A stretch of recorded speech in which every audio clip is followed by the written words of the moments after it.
Hi, so if you're a landlord who has given out his property on rent, and if the rent is like a little larger, like at least more than 50,000, there is a TDS to be deducted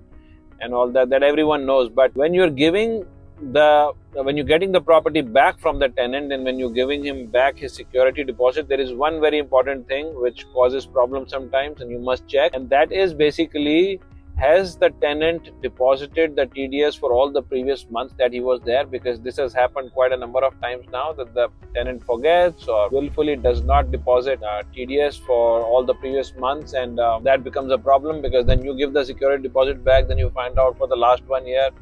the whole TDS has not been deposited, which is not so much if you are a resident, but still it's quite a lot. It's like more than a 1 month's rent actually, if it has not been deposited for the last, say, one full year or whatever. But say you are an NRI, then the TDS can be very, very high, and that becomes a much bigger problem. So if you're an NRI and you rented out your property and now the TDS has not been deposited for the last 1 year or 1.5 years, and now you have given the security deposit back, you have to run after the